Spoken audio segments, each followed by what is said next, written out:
Hey everybody, welcome back. It's Business, and it's time to do another episode of Ships and Giggles because I've got some really embarrassing and hopefully funny stuff to show you. Testing out the frontal armor of the Warspite in Arizona in patch 5.9.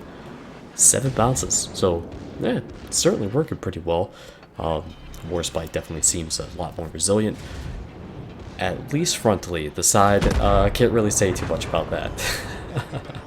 I've had a couple matches with it where I really should have died though, and somehow it just kept on ticking, and that's a great change for a ship that was much maligned due to its armor. And I still need to play it more to find out how the superstructure takes hits, and I need to face more of them, especially in other ships, cruisers namely, in order to be able to figure out whether or not it's really up to the task of getting beat down like the Arizona does.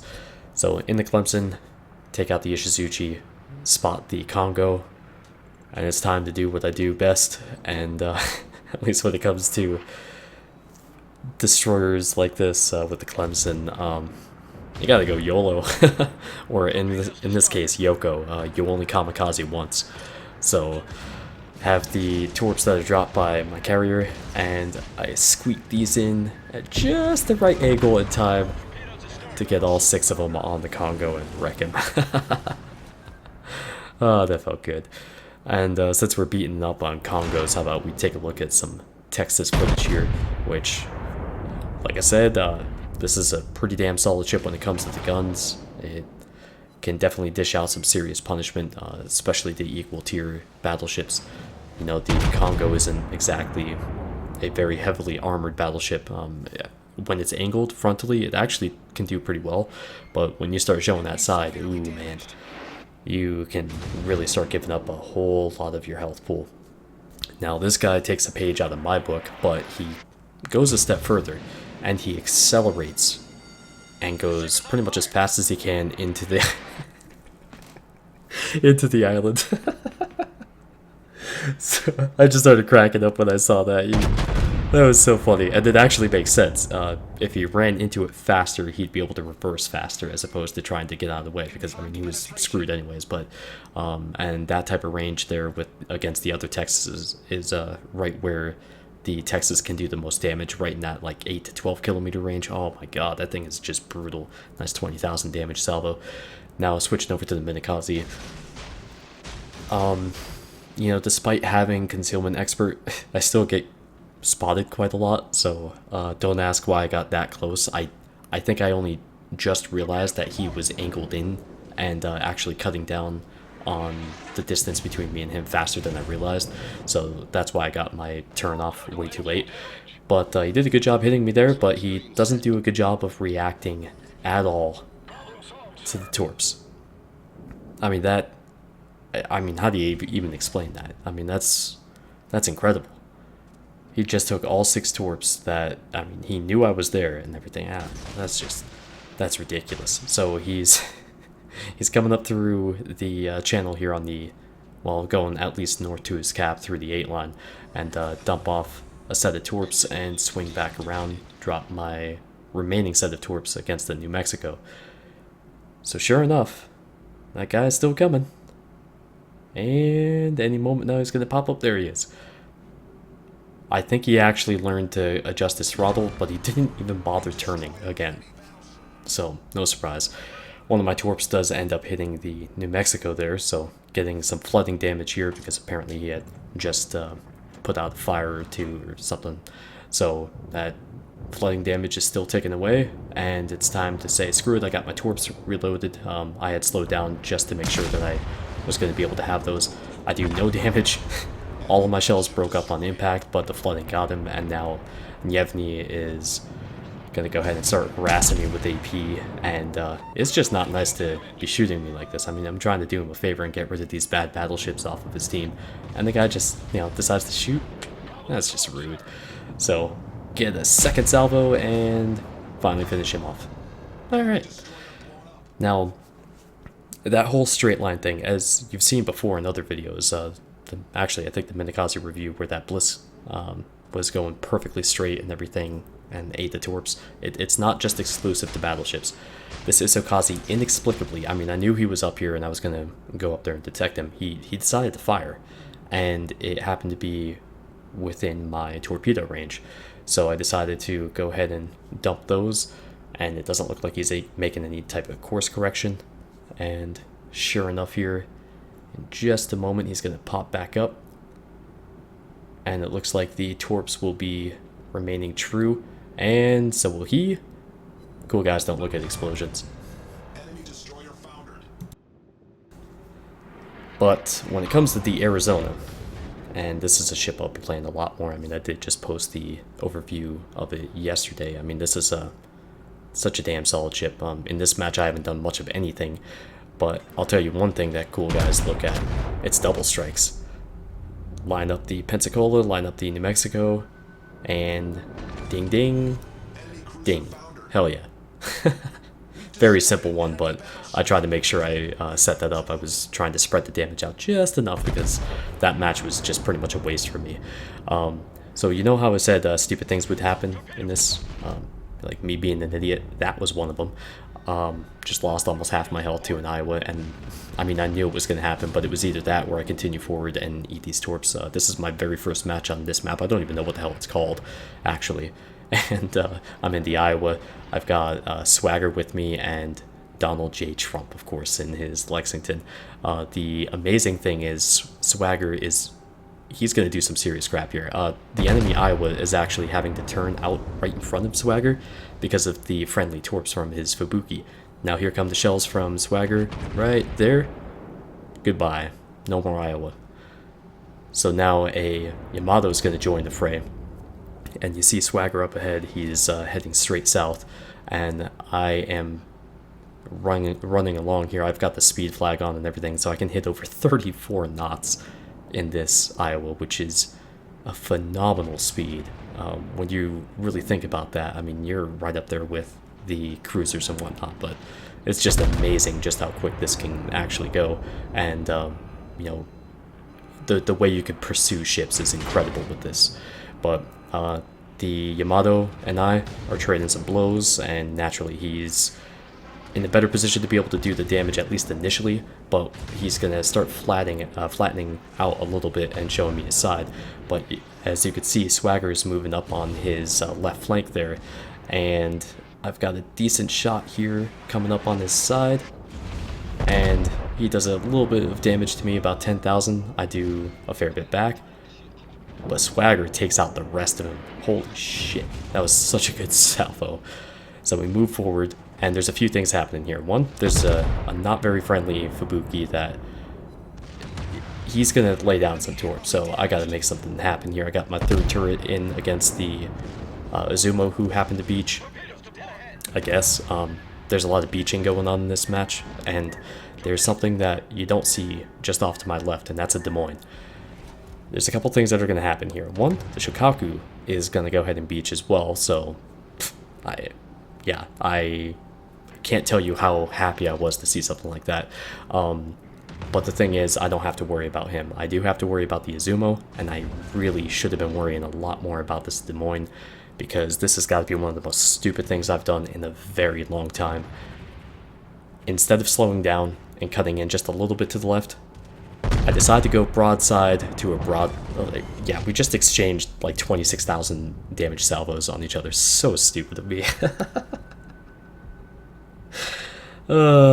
He could have just outright killed me there, no problem. And that's exactly where the power of American AP is at close range. If you're up against a battleship, man, you're going to be able to go toe for toe against them. And especially if they don't kill you, you're going to kill them because of your rate of fire, especially in something like a Des Moines.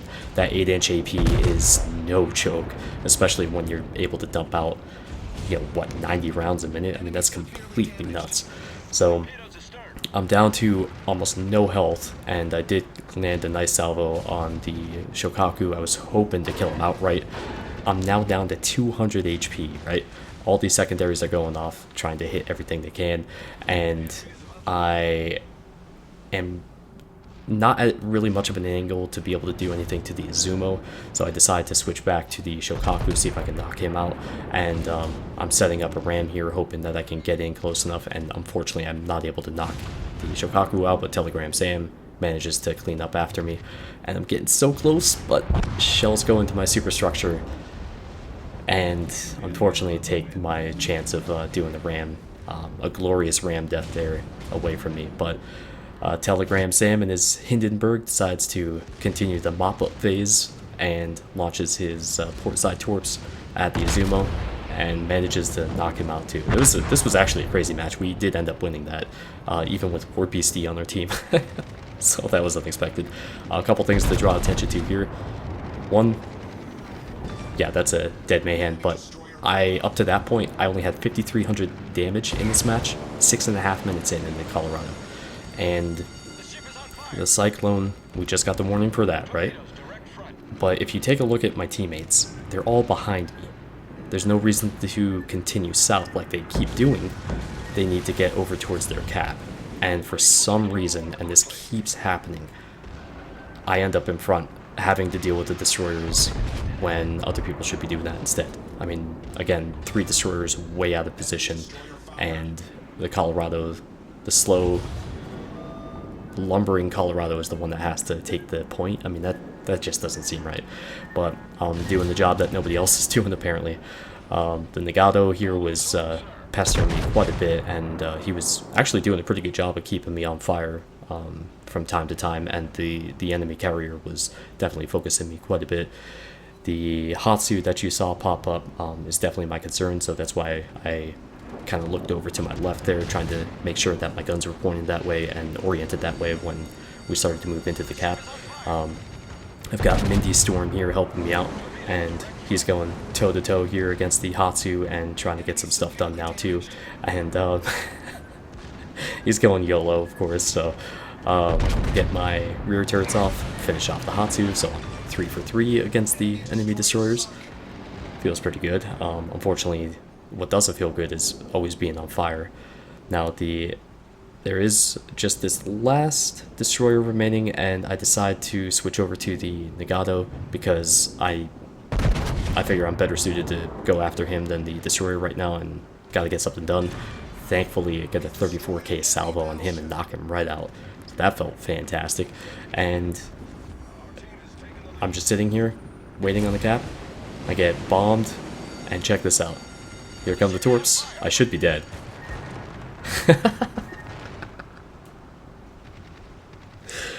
I pretty much had given up on like moving or anything. I was like, well, what the hell? What's the worst that could happen, really? That was a hell of a gamble that paid off. I was waiting for this York to pull around, so I actually had a decent shot on him. Luckily, that's exactly what happened. A 72,000 damage Kraken in a Colorado. That's really weird. But this one is even more weird than that. But this match, we're about 6 minutes in, and this Molotov has been backing up and just doing these weird maneuvers like he thinks he's in a Yamato or something. Not a great idea. Not in that ship. So if you take a look at the minimap, we have a bunch of ships over on the one line for some damn reason. And there's like 7 sectors between them and our nearest guy on the other side of the map, and I'm just the one in the middle. So I'm loading HE because I'm anticipating that one of the ships, or at least one of the ships that went through, or that defended their cap from our Cleveland, that went through the channel. As you can see, there's a grayed out ship there. I'm expecting them to come through the middle, and at the very least the Mitsuki. Sure enough, my instincts are right, and this is the type of thing that you just savor because it's glorious when it happens. You know the outcome. And when you get dispersion like this, wow. Wow, that felt good. So justification for instincts and stuff. Yay. So there is an Aoba over here. We do have a couple ships that are pretty low health, and they're being pursued rather aggressively by the Aoba and the Cleveland over there. So trying to see what I can do to help them out. I didn't really have much of a chance to engage the enemy battleships, and I didn't really like my chances against the Kamikaze R, and obviously he's going to be doing a torp run there, so I decided to turn and engage the Cleveland. try to keep some of these other ships alive, because my guess is we're going to need them. As you can see in the top left of the map there, back on the one line, not really much is happening over there in terms of our guys being able to manage themselves against the enemy battleships that are over there, which are that's Colorado and the Fuso. I do some damage to these New Mexicos as they're running away, and obviously I don't have a shot on the lead one, but the one in the back decides to flatten out a bit, and I get the Kraken from that. So I'm fully anticipating that the battleship that is over there fighting the Fuso and the Colorado, well, yeah, he just died.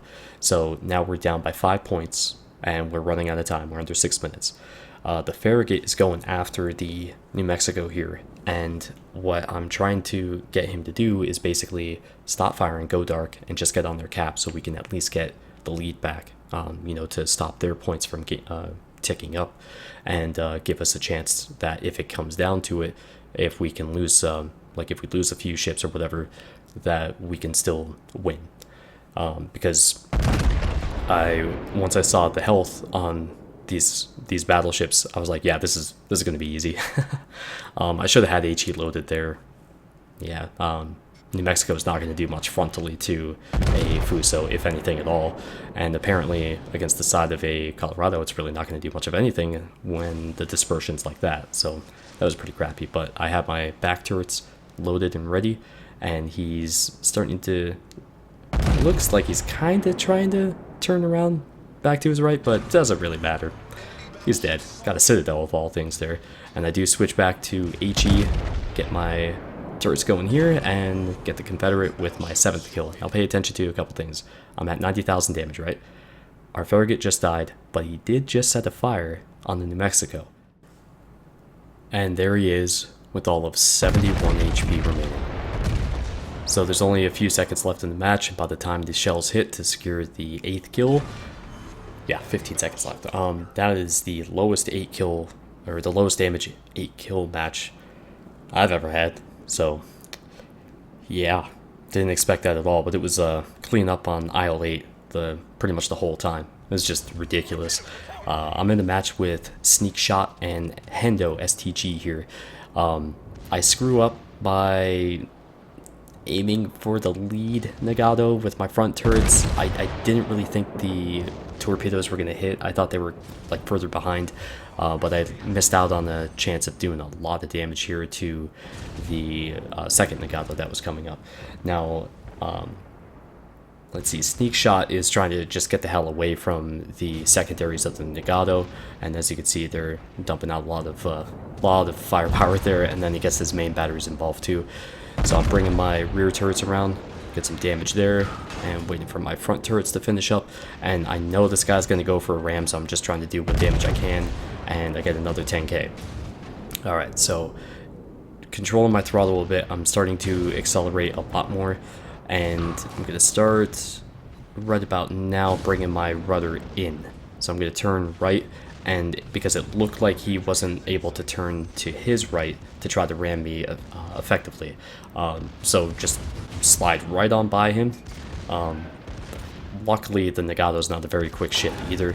I mean, it's certainly faster than the New Mexico, but at 24 knots at max speed, you know, it's not all that quick, not compared to some of the other ships that are out there. But I managed to swing my boat around and get the kill, so but I'm not out of the woods yet, because unfortunately that battleship over there, that's in North Carolina. Uh-oh. So I'm charging right for him, because apparently that's what I do, and I'm trying to see if I can knock out his front turrets, which that's prior salvo, that was just terrible. I should have aimed a fair bit higher. He's really not able to hit me very well though, and I'm kind of trying to figure out what I want to do here. Initially, I'm going to go full speed for the ram, but once I zoom in with the artillery zoom here, once I hit shift, I'm going to take a look at his turrets, and they're not pointing at me. In fact, they're pointing at somebody else. So I've got plenty of opportunity here. I cut my speed as much as I can, and I'm pulling a little bit to the left. I can't aim any lower in artillery zoom, so I got to use this view.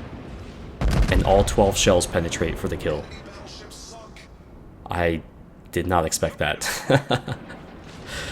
Oh man. And the North Carolina, and this is from patch 5.8. In 5.9, it does not seem like the same ship at all. I played a number of matches with it, Enemy cruiser destroyed. and normally in a given match in like 5.8, 5.7, whatever, you'd have, say, a half dozen really good salvos in a given match. I had maybe that much in a half dozen games total. It feels really off to me. It immediately it felt like the old North Carolina. I've had a number of situations against broadside ships that I should have done some sort of damage, and I was missing wildly, and I have no idea why. It's just really just out of character for it. But I do need to show this because I want to get it out of the way. Chipster in a Mikasa, Lord of Ace in a Mikasa, and myself in the Farragut in a tier 8 match. What the hell just happened? Basically, we were in a triple Mikasa match, right? And once we got out of it, I hit ready without looking, and apparently the game selected the Farragut for me. And I hit battle without paying attention, and the second I did that, I was like, oh shit, I just realized my mistake. And it insta-popped and put us in a tier 8 match. So I'm trying to hide Lord of Ace and Chipster in the smoke cloud. There's a Chapiev coming up who's going to be a bit of a problem, and there's also a North Carolina going YOLO right down the 4 line here, which I don't really understand that, but whatever. So I decide to break off, say these guys are pretty much on their own. I launched my torps over at the North Carolina, try to get his attention a bit, because I do want Chipster and Lord to survive as long as possible, because this is my fault that they're in this match in the first place. And sure enough, the guy walks right into the torps and devastating strike, so haha. We lost this match. I don't think that's much of a surprise, but the fact that we even survived this long is pretty impressive. The Chapiev is coming around and engaging Lord here, but there's something really funny that happens here in just a second that I'll explain. But at the end of this match, neither Lord or Chipster were at the bottom. They were actually in the middle of the team in XP, and I actually finished at the top, and this was not a good match for us at all. So that should tell you something about this match as a whole. But I am in free cam here. I'm taking a look at Lord of Face's perspective, because he's loading up AP, and this Chapiev is very concerned with, one, he's targeting me, really focusing me, trying to get rid of me. As you can tell, he's doing a pretty good job as my health is almost down, and that about does it for me, I think, right there. Yep, so I'm dead, but check this out. Lord just Citadel the Chapiev. Do you know how much XP that's worth? Oh my god. And so his secondaries are going crazy on the guy. The Chapiev is dropping torps against Chipster off to the left, who's right over there. I've got my death torps coming in just in case, and Lord finishes him off with the Citadel. Like, that is absolutely batshit crazy. I mean, that was such a funny but stupid match that we shouldn't have been in the first place, but you know, we did some work. But yeah, that about does it for this episode of Ships and Giggles. I'm sure there's going to be a lot of comments below, but thanks for watching, guys. I'll see you back here next time. Take care.